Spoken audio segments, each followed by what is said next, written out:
নমস্কাৰ এএন টেলিভিছনৰ প্ৰাইম নিউজত সমদৰ্শকক স্বাগতম জনাই ষ্টুডিঅ'ত মই প্ৰস্তুতি বৰ্ডলৈ প্ৰথমে চাৱাহক আজি বাতৰিৰ শিৰোনাম বৃহত্তৰ ডিব্ৰুগড় বাইথ সাংস্কৃতিক ক্ষেত্ৰ আৰু ক্ৰিংক্ৰিং বাইথ পূজা উদযাপন সমিতিৰ ব্যৱস্থাপনাত বাইথ পূজাত সেৱা লৈ আশীৰ্বাদ সৰ্বানন্দ সোণোৱালৰ বাৰম্বাৰ অনুৰোধ জনোৱাৰ পাছত ডিব্ৰুগড় পৌৰ নিগমক কেৰেপ নকৰি পদপথ দখল কৰাত নামিছে একাংশ অসাধু ব্যৱসায়ী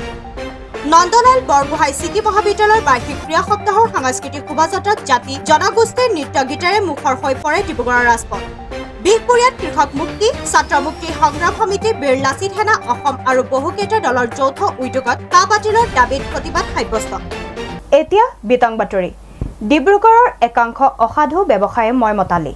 পদপথ দখল কৰি চলাই গৈছে নিজৰ ব্যৱসায় ডিব্ৰুগড় পৌৰ নিগমক যেন কেৰেপ নগৰে একাংশ ব্যৱসায়ীয়ে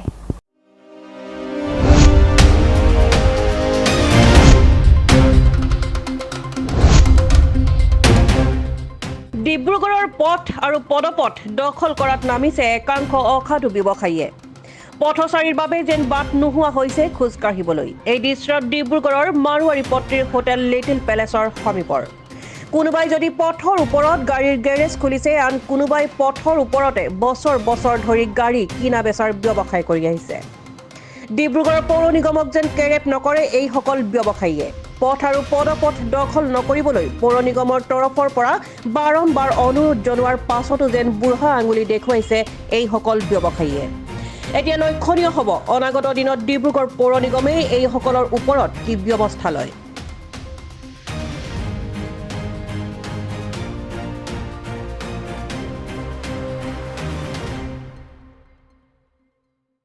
আমাৰ ৰেগুলাৰ ইয়াৰ গাড়ীকেইটা জাম লগাই থৈ দিয়ে মানে দিনটো ইমান জাম ৰাস্তা হয় জাম চাম লাগি এক্সিডেণ্ট হৈ থাকে এইটো আমাৰ নিটিল প্লেচ হোটেলৰ ওচৰত চব এইটো ৰাস্তাতে চব কৰে আৰু ৰাস্তাৰ মাজতে চব জাম চাম লগাই থৈ দিয়ে এনেতো গোটেই বছৰে হৈ গ'ল একো পোৱা নাই একো ইণ্টাৰেষ্ট লোৱা নাই এইটো ক'বলৈ হয় ৰাস্তাতে গাড়ী বনায় ৰাস্তাতে জাম লগাই থৈ দিয়ে ৰাস্তাতে গাড়ী বিক্ৰী কৰে জাম লগাই কিনি গোটেই দিনটো ডিব্ৰুগড়ৰ পৰা আইনুলৰ সহযোগত জয় ইছলামৰ ৰিপৰ্ট এএন টেলিভিজন ডিব্ৰুগড়ৰ বাইথ সাংস্কৃতিক ক্ষেত্ৰ সমিতি আৰু বৃহত্তৰ ডিব্ৰুগড় নগৰ খ্ৰিংখ্ৰিং বাইথ পূজা উদযাপন সমিতিৰ উদ্যোগত 18ৰ পৰা 19 মাৰ্চলৈ খ্ৰিংখ্ৰিং বাইথ পূজাত সেৱা ল'লে কেন্দ্ৰীয় মন্ত্ৰী সৰ্বানন্দ সোণোৱালে ডিব্ৰুগড় বাইথ পূজাত অংশ ল'লে কেন্দ্ৰীয় মন্ত্ৰী সৰ্বানন্দ সোণোৱালে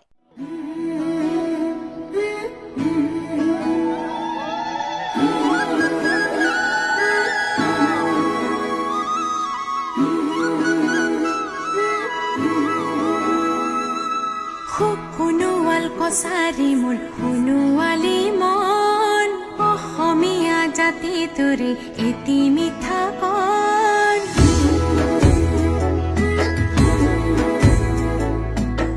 সোণোৱাল কছাৰী মোৰ সোণোৱালী মন অসমীয়া বৃহত্তৰ ডিব্ৰুগড় বাইথ সাংস্কৃতিক ক্ষেত্ৰ সমিতিৰ উদ্যোগত আৰু বৃহত্তৰ ডিব্ৰুগড় নগৰ খ্ৰিংখ্ৰিং বাইথ পূজা উদযাপন সমিতিৰ ব্যৱস্থাপনাত আজিৰে পৰা 19 মাৰ্চলৈ বৃহত্তৰ ডিব্ৰুগড় নগৰ খ্ৰিংখ্ৰিং বাইথ মন্দিৰ নিজ মানকটা গাঁৱত খ্ৰিংখ্ৰিং বাইথ পূজা উদযাপন কৰিছে এই বাইথ পূজাত সেৱা লৈ আশীৰ্বাদ ল'লে সৰ্বানন্দ সোণোৱালে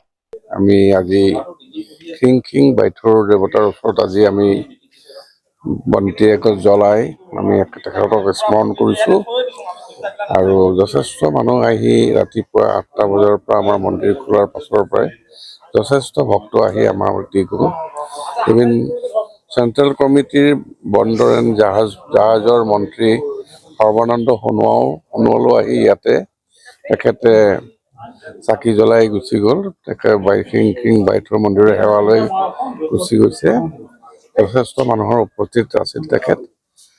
আৰু এই আজি আমাৰ অকল বন্তি জ্বলোৱা প্ৰগ্ৰেম অন্য প্ৰগ্ৰেম আমি 3 দিনীয়া কৰিছোঁ যোৱাকালি আমাৰ দেওনমা হৈ গ'ল হোৱাৰ পাছত আজি আমি ৰাতিপুৱাৰ পৰা বন্তি প্ৰজ্বলন কৰিছোঁ মন্দিৰত ভক্তসকলে নিজৰ স্বাস্থ্যৰ প্ৰতি নিজৰ ঘৰখনৰ প্ৰতি মানে যিখিনি তেখেতসকলৰ মনোবাঞ্ছা পূৰণৰ কাৰণে তেখেতসকলে মন্দিৰত আহি আশীৰ্বাদ ল'লে আৰু এতিয়া প্ৰায় শেষ পৰ্যায়ত আছোঁ আমি। আমাৰ এনেই কমিটিৰ বিষয় বিভাগসকলে 2টা বজালৈকে আমাৰ মন্দিৰ খোলা ৰাখিবলৈ আমাক আদেশ দিছে। আমি 2টা বজালৈকে মন্দিৰ খোলা ৰাখিম, তাৰপিছতে আমি মন্দিৰ বন্ধ কৰিম। বন্ধ কৰাৰ পাছত আমি বৰাগুৰি যাম। আৰু এই পূজাৰ মূল তত্ত্ব হৈছে যে চাৰিমুঠি জীৱৰ মংগল কামনা কৰা, উৰণ বুৰণ ভ্ৰমণ আৰু গজন, এই চাৰিমুঠি জীৱৰ মংগল কামনাৰ্থে এই পূজা কৰা হয়। আৰু উল্লেখযোগ্য যে সোণোৱাল কছাৰীসকলৰ গৌৰৱ, সোণোৱালৰ সুসন্তান প্ৰাক্তন মুখ্যমন্ত্ৰী তথা বৰ্তমানৰ কেন্দ্ৰীয় মন্ত্ৰী আৰু আগন্তুক যি সংসদীয় MP নিৰ্বাচনৰ কাৰণে ইলেকশ্যনৰ কাৰণে যিহেতু তেখেত প্ৰতিদ্বন্দ্বী, তো গতিকে তেখেতে আহি আমাৰ বাইথ মন্দিৰত সেৱা কৰিলে, খিং ৰজাৰ শ্ৰীচৰণত সেৱা ধৰিলে আৰু খিং ৰজাৰ লগতে সমগ্ৰ ৰাইজে আশীষ দিছে যাতে তেখেতৰ সফল হয়। আৰু লগতে আমি আজি এই পবিত্ৰ স্থানৰ পৰা চাৰিমুঠি জীৱৰ মংগলৰ কামনাৰ্থে আমি সকলোৱে খিং ৰজাৰ দেৱতাৰ ওচৰত প্ৰাৰ্থনা জনাইছোঁ আৰু সকলোৰে যেন মংগল হওক, এই আমাৰ কাম্য। ডিব্ৰুগড়ৰ পৰা জয়ৰ সহযোগত আইনুল আহমেদৰ ৰিপৰ্ট, AN টেলিভিছন।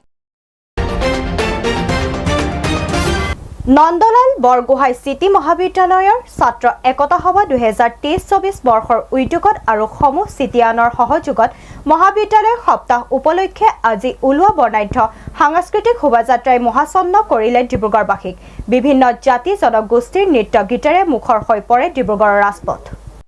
বিভিন্ন জাতি জনগোষ্ঠীৰ নৃত্য গীতেৰে মুখৰ হৈ পৰে ডিব্ৰুগড় ৰাজপথ। মহাবিদ্যালয়খনৰ মহাবিদ্যালয় বাৰ্ষিক ক্ৰীড়া সপ্তাহ উপলক্ষে ওলোৱা বৰ্ণাঢ্য সাংস্কৃতিক শোভাযাত্ৰাত জীপাল হৈ পৰিল ডিব্ৰুগড় চহৰ। নন্দলাল বৰগোহাঁই চিটি মহাবিদ্যালয়ৰ ছাত্ৰ একতা সভা 2023-24 বৰ্ষৰ উদ্যোগত আৰু সমূহ চিটিয়ানৰ সহযোগত মহাবিদ্যালয় সপ্তাহ উপলক্ষে আজি ওলোৱা বৰ্ণাঢ্য সাংস্কৃতিক শোভাযাত্ৰাই মহাচন্ন কৰিলে ডিব্ৰুগড়বাসীক। মহাবিদ্যালয়ৰ ছাত্ৰ ছাত্ৰীসকলে অংশগ্ৰহণ কৰা এই সাংস্কৃতিক শোভাযাত্ৰাত প্ৰতিফলিত হ'ল তিৱা, বিহু, কাৰ্বি লোকনৃত্যৰ পৰা বিভিন্ন কলা সংস্কৃতি, ৰাজ্যখনৰ ইতিহাস, সংস্কৃতি, ঐতিহাসিক পৰম্পৰা, অৰ্থনীতি আদি সকলো বিষয় সামৰি ছাত্ৰ ছাত্ৰীসকলে ওলোৱা এই শোভাযাত্ৰাত উৎসৱমুখৰ হৈ পৰে ডিব্ৰুগড় চহৰ। প্ৰত্যেক বছৰৰ দৰে এইবছৰো আমাৰ মহাবিদ্যালয়ত সাংস্কৃতিক শোভাযাত্ৰাত বৃহৎভাৱে আয়োজন কৰা হৈছে। নন্দলাল বৰগোহাঁই চিটি মহাবিদ্যালয়ৰ ছাত্ৰ একতা সভা 2023-24 বৰ্ষ আমাৰ মুকলি সভা আছে। মুকলি সভাত আমাৰ আমন্ত্ৰিত কৰিছে আমাৰ সদৌ ডিব্ৰুগড় জিলা ছাত্ৰ সন্থাৰ সন্মানী সভাপতি অৱনী কুমাৰ গগৈ ডাঙৰীয়া আহিব। তাৰপিছতে আমাৰ সাংস্কৃতিক সন্ধিয়া গীত পৰিৱেশন কৰিবৰ বাবে আমাৰ মহাবিদ্যালয়ৰ উদীয়মান কণ্ঠশিল্পী বিষ্ণু গগৈ আৰু অসমৰ জনপ্ৰিয় কণ্ঠশিল্পী পম্পী পূৰবীয়ে গীতৰ শৰাই আগবঢ়াব।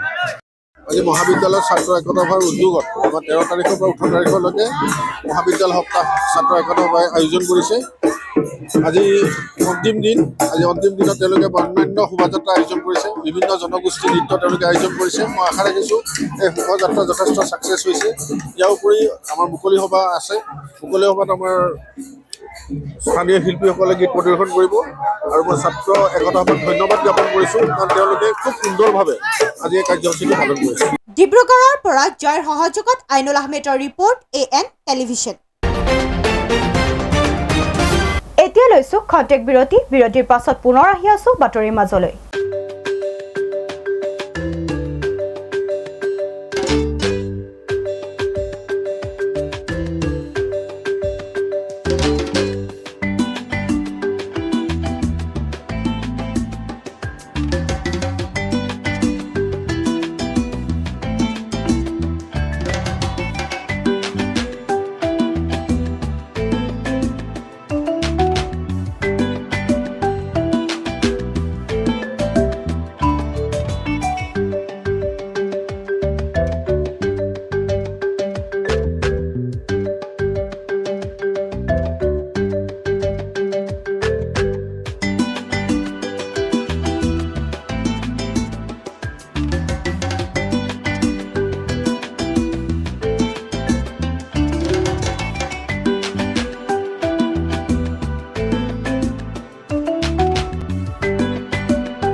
আপোনাৰ আপোন চহৰ ডিব্ৰুগড়ত এঞ্জেলা এণ্টাৰপ্ৰাইজে আনিছে এটি সোণালী সুযোগ। প্ৰয়োজনীয়তা মাত্ৰ এখন নিজৰ e rickshaw. An opportunity to earn limitless money. অধিক জানিবলৈ যোগাযোগ কৰক 9085585200 আৰু 7002275263।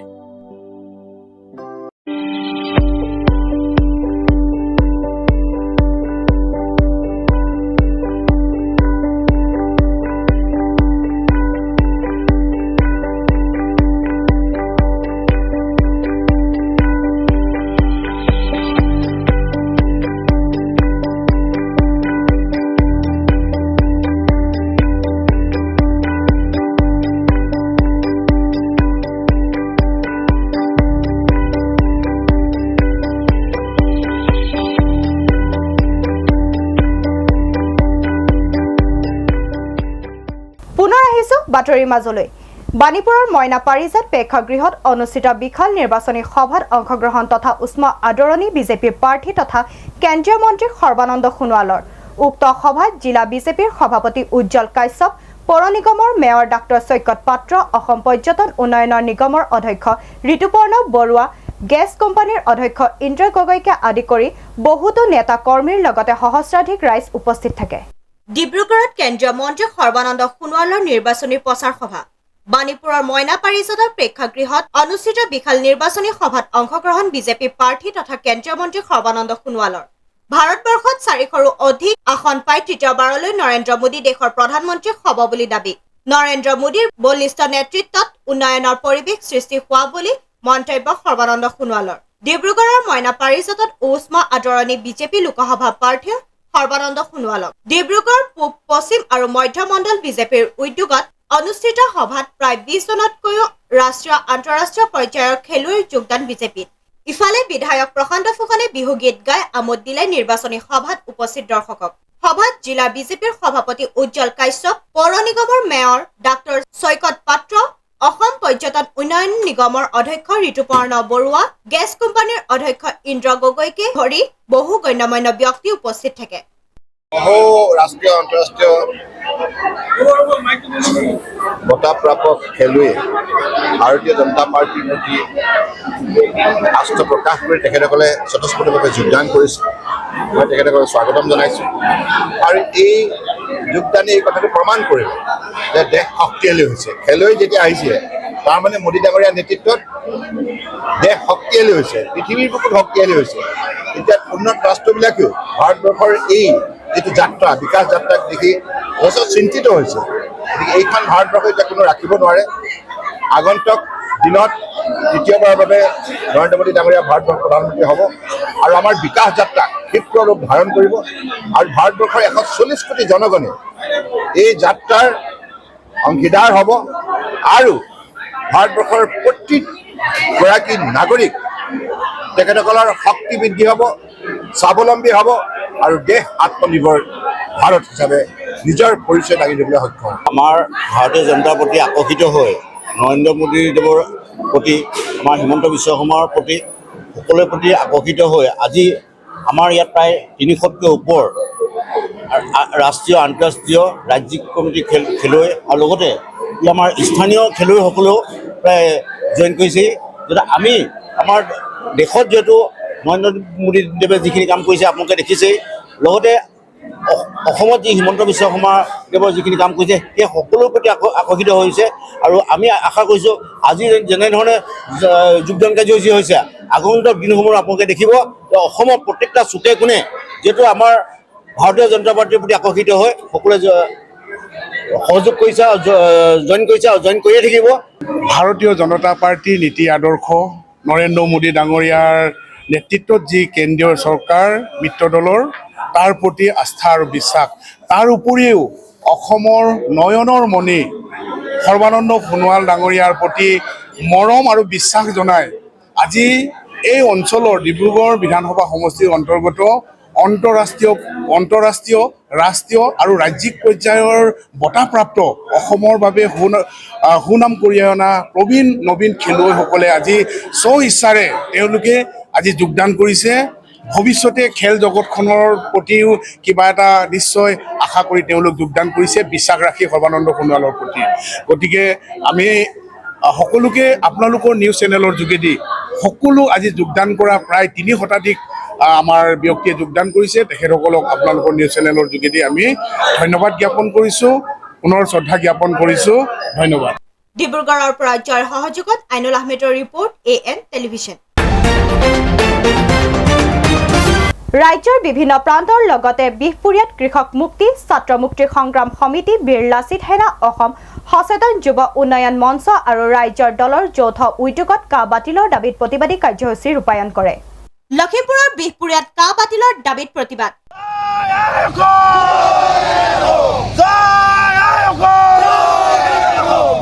আমি নামানো কমিয়াই নামানে বিহপুৰীয়াত কৃষক মুক্তি ছাত্ৰ মুক্তি সমিতি বীৰ লাচিত সেনা অসম সচেতন যুৱ উন্নয়ন মঞ্চ আৰু ৰাজ্য দলৰ যৌথ উদ্যোগত জাতিধ্বংসী নাগৰিকত্ব আইন কা বাতিলৰ দাবীত প্ৰতিবাদী কাৰ্যসূচী অসমীয়া মানুহৰ মেৰুদণ্ড ভাঙিবলৈ আৰু অসমৰ জাতিটোৰ অস্তিত্ব শেষ কৰিবলৈ বিজেপিৰ ভোট বেংক দীৰ্ঘস্থায়ী কৰিবলৈ অমিত শ্বাহ আৰু নৰেন্দ্ৰ মোদীহঁতে প্ৰস্তুত কৰা যি সৰ্বনাশী জাতিধ্বংসী আইন এই আইন কেতিয়াও অসমীয়া মানুহৰ বাবে গ্ৰহণযোগ্য নহয় অসমীয়া মানুহে এই আইন যিকোনো পৰিস্থিতি বিনিময়ত নস্যাৎ কৰিবই এই আইন ধূলিসাৎ কৰিবই স্পষ্ট কথা অসমীয়া জাতিয়ে কাৰ নামৰ এই আইনখন কোনোদিনে মনা নাছিলে আগতেও মনা নাই এতিয়াও নামানে আৰু ভৱিষ্যতেও নামানে আজি নাৰায়ণপুৰৰ পৰা বিহপুৰীয়াৰ পৰা এই কথাটো স্পষ্টভাৱে কৈ দিব বিচাৰিছোঁ কৃষক মুক্তি সংগ্ৰাম সমিতি ছাত্ৰ মুক্তি সংগ্ৰাম সমিতি সচেতন যুৱ উন্নয়ন মঞ্চ ৰাইজৰ ঐক্যবদ্ধ সংগ্ৰাম তথা বীৰ লাচিত সেনাই আমি কৈ দিব বিচাৰিছোঁ অসমীয়া জাতিৰ এক স্বাভিমানী জাতি অসমীয়া জাতিয়ে কেতিয়াও বিদেশীৰ বোজা নলয় এই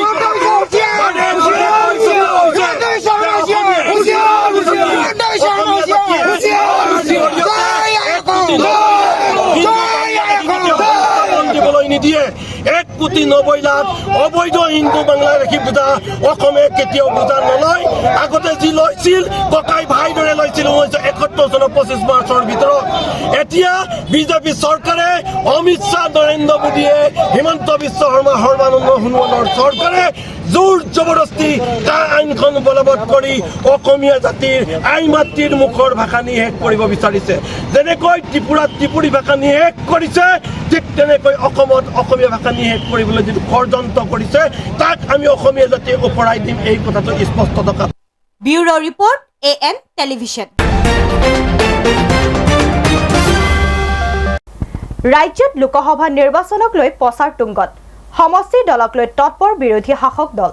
সমান্তৰালভাৱে এখনি প্ৰচাৰ সভাত অংশগ্ৰহণ কৰি সংবাদ মাধ্যমৰ আগত গৌৰৱ গগৈক লৈ কটাক্ষ মন্ত্ৰী পীযুষ হাজৰিকাৰ ৰাহুল গান্ধীয়ে ষড়যন্ত্ৰ কৰি গৌৰৱ গগৈক হাৰিবৰ বাবে যোৰহাট লোকসভা সমষ্টিত প্ৰাৰ্থিত্ব প্ৰদান কৰিছে গৌৰৱ গগৈক ৰাজনীতিকভাৱে হত্যা কৰা হ'ল গৌৰৱ গগৈয়ে যোৰহাট লোকসভা সমষ্টিৰ চুককুট চিনিয়ে নাপায় তেওঁৰ সভাসমূহত 60-70 জনতকৈ বেছি মানুহ হোৱা নাই চাহ বাগানতো একে অৱস্থা অখিল গগৈয়ে লুৰিণজ্যোতি গগৈ আৰু গৌৰৱ গগৈৰ কেৰিয়াৰ শেষ কৰি নিজৰ পলিটিকেল গ্ৰাফ ঠিকে ৰাখিব গৌৰৱ গগৈ নিৰ্বাচনৰ 2 পৰা 2.5 লাখ ভোটৰ ব্যৱধানত পৰাজিত হ'ব এতিয়াও বিজেপি দলত যোগদান কাৰ্যসূচী চলি আছে নিৰ্বাচনী সভাত অংশ লৈ সংবাদ মাধ্যমৰ আগত মন্তব্য পীযুষ হাজৰিকাৰ গৌৰৱ গগৈ ডাঙৰীয়া কানি ফচাই ল'লে কেইদিনমানৰ আগলৈকে কৈ আছিলে তিনি গগৈ এতিয়া অখিল গগৈ ডাঙৰীয়া কেইদিনমানৰ পাছত 1 গগৈ হৈ যাব ইয়াতে ৰণত পৰিব গৌৰৱ গগৈ ডাঙৰীয়া আৰু ডিব্ৰুগড় ৰণত পৰিব লুৰিণজ্যোতি গগৈ ডাঙৰীয়া এইটো অখিল গগৈ ডাঙৰীয়াই কাৰসাজি কৰিলে ষড়যন্ত্ৰ কৰিলে নগাঁৱত হ'লে হয়তো অলপ ফাইটত থাকিলে হয় গৌৰৱ গগৈ ডাঙৰীয়া যিহেতু সংখ্যালঘু ভোটৰ তাতে সংখ্যা বহুত বেছি কিন্তু যোৰহাটততো গৌৰৱ গগৈ ডাঙৰীয়া 2 পৰা 2.5 লাখ ভোটৰ ব্যৱধানত হাৰিব সেইটো কথা অখিল গগৈ ডাঙৰীয়াই জানিছিল আৰু লুৰিণজ্যোতি গগৈ ডাঙৰীয়া সৰ্বানন্দ সোণোৱাল ডাঙৰীয়াৰ হাতত প্ৰায় 4 লাখ ভোটৰ ব্যৱধানত হাৰিব গতিকে অখিল গগৈ ডাঙৰীয়াই এইটো কাৰসাজি কৰিলে তিনি গগৈ অলপ বহুল প্ৰচাৰ হৈছিলে গতিকে তেওঁ ভাবিলে 2 গগৈক পাৰিলে ৰণত বধ কৰোঁ ব্যুৰো ৰিপৰ্ট AN টেলিভিছন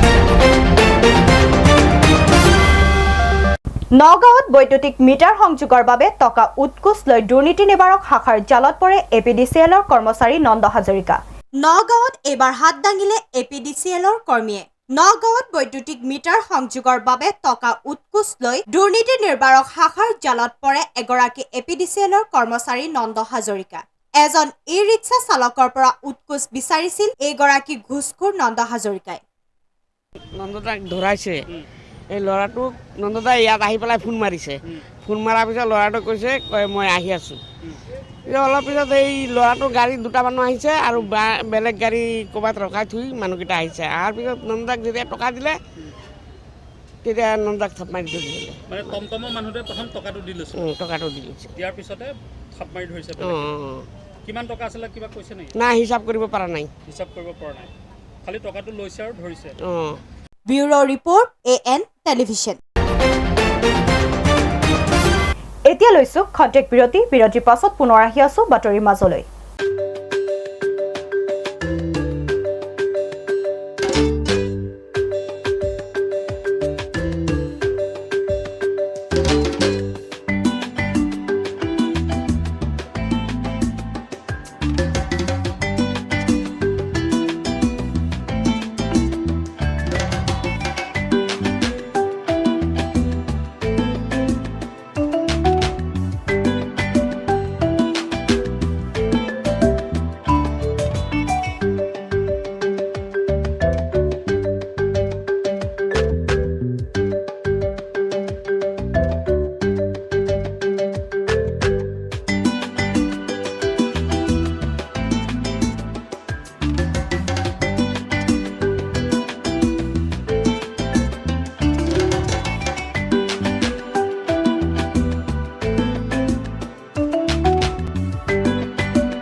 বাতৰি মাজলৈ ডিব্ৰুগড় বিশ্ববিদ্যালয় NSS চেলৰ উদ্যোগত আৰু ভাৰত চৰকাৰৰ যুৱ পৰিক্ৰমা আৰু ক্ৰীড়া মন্ত্ৰালয়ৰ পৃষ্ঠপোষকতাত ডিব্ৰুগড় বিশ্ববিদ্যালয়ৰ চৌহদত 12 মাৰ্চৰ পৰা বৰ্ণাঢ্য কাৰ্যসূচীৰে অনুষ্ঠিত নৰ্থ ইষ্ট NSS ফেষ্টিভেল 2024 16 মাৰ্চৰ দিনা সামৰণি পৰে। উক্ত অনুষ্ঠানত ডিব্ৰুগড় বিশ্ববিদ্যালয়ৰ NSS PG ইউনিটৰ আলোচনী প্ৰতিবিম্বৰ তৃতীয় সংস্কৰণো উন্মোচন কৰা হয়। ডিব্ৰুগড় বিশ্ববিদ্যালয় NSS চেলৰ উদ্যোগত ডিব্ৰুগড় বিশ্ববিদ্যালয়ৰ চৌহদত 12 মাৰ্চৰ পৰা বৰ্ণাঢ্য কাৰ্যসূচীৰে অনুষ্ঠিত নৰ্থ ইষ্ট NSS ফেষ্টিভেল 2024 16 মাৰ্চৰ দিনাই সামৰণি পৰে। ভাৰত চৰকাৰৰ যুৱ পৰিক্ৰমা আৰু ক্ৰীড়া মন্ত্ৰালয়ৰ পৃষ্ঠপোষকতাত 5 দিনীয়াকৈ এই মহোৎসৱ অনুষ্ঠিত কৰা হয়। বিকশিত যুৱ বিকশিত ভাৰতৰ কেন্দ্ৰীয় বিষয়বস্তুৰে এই মহোৎসৱত সমাজ উন্নয়নত যুৱক যুৱতীসকলৰ গুৰুত্বপূৰ্ণ ভূমিকা সম্পৰ্কে কেইবাটাও অনুষ্ঠান অনুষ্ঠিত কৰা হয়। মহোৎসৱৰ আৰম্ভণি অনুষ্ঠানত আদৰণি ভাষণ প্ৰদান কৰে ডিব্ৰুগড় বিশ্ববিদ্যালয় NSS চেলৰ সমন্বয়ক তথা প্ৰাণী বিভাগৰ অধ্যাপক ডাক্তৰ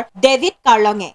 NSSৰ গুৱাহাটী আঞ্চলিক কাৰ্যালয়ৰ সঞ্চালক জং জিলঙে বিশিষ্ট অতিথি হিচাপে উত্তৰ পূব ভাৰতৰ প্ৰতিখন ৰাজ্য স্বেচ্ছাসেৱকসকলক আন ৰাজ্যত সাংস্কৃতিক আৰু বৈচিত্ৰ্যময় দিশসমূহ ভাৱ আদান প্ৰদান আৰু মিলা প্ৰীতিৰ মাজেৰে আয়ত্ত কৰিবলৈ আহ্বান জনোৱাৰ উপৰিও বিশ্ববিদ্যালয়খনৰ বিজ্ঞান আৰু অভিযান্ত্ৰিক অনুষদৰ ডিন অধ্যাপক শৰৎ চন্দ্ৰ কাকতিয়ে উদ্বোধনী অনুষ্ঠানত ভাষণ প্ৰদান কৰে। উক্ত মহোৎসৱৰ সামৰণি অনুষ্ঠানত ডিব্ৰুগড় বিশ্ববিদ্যালয়ৰ গৱেষণা আৰু উন্নয়নৰ অনুষদৰ ডিন অধ্যাপক দীপক চেতিয়া আৰু NSSৰ আঞ্চলিক সঞ্চালকালয়ৰ জ্যেষ্ঠ যুৱ বিষয়া নকুল চন্দ্ৰ দেউৰীকে ধৰি কেইবাজনো সন্মানীয় অতিথি উপস্থিত থাকে। উক্ত অনুষ্ঠানতে ডিব্ৰুগড় বিশ্ববিদ্যালয় NSS PG ইউনিটৰ আলোচনী প্ৰতিবিম্বৰ তৃতীয় সংস্কৰণ উন্মোচন কৰা হয়। News desk AN television. আজিৰ শেষৰটো বাতৰি উত্তৰ গুৱাহাটী ফেৰীঘাটত অঘটন নিয়ন্ত্ৰণ হেৰুৱাই MV কামেং নামৰ ফেৰীখন পচন্দৰ জোৰেৰে খুন্দা মাৰিছিল MV মণিকেশ্বৰ নামৰ ফেৰীখনক। চালকৰ ভুলৰ বাবে সংঘটিত হৈছিল এই দুৰ্ঘটনা। গুৱাহাটী উত্তৰ গুৱাহাটী ফেৰীঘাটত অঘটন নিয়ন্ত্ৰণ হেৰুৱাই যাত্ৰীবাহী ফেৰীয়ে খুন্দা মাৰিলে আন এখন ফেৰীক। উত্তৰ গুৱাহাটী মাজগাঁৱৰ পৰা গুৱাহাটী অভিমুখে আছিল ফেৰীখন। যাত্ৰীবাহী ফেৰীখন MV কামেং প্ৰায় 200 যাত্ৰী আৰু প্ৰায় 80খন দুচকীয়া বাহন আছিল ফেৰীখনত। MV কামেঙে পচন্দৰ জোৰে খুন্দা মাৰিছিল MV মণিকেশ্বৰ নামৰ ফেৰীখনক। চালকৰ ভুলৰ বাবে অঘটন হৈছিল এই দুৰ্ঘটনা। চালকৰ বিপৰীতে অন্য লোকে ফেৰীখন চলোৱাৰ অভিযোগ। ঘটনাৰ পাছতে উত্তপ্ত পৰিস্থিতি ফেৰীঘাটতো। Bureau report AN television. আজিৰ বাতৰি ইমানেই। AN টেলিভিছনৰ ষ্টুডিঅ'ৰ পৰা মই প্ৰস্তুতি ইমানতে বিদায় লৈছো। নমস্কাৰ।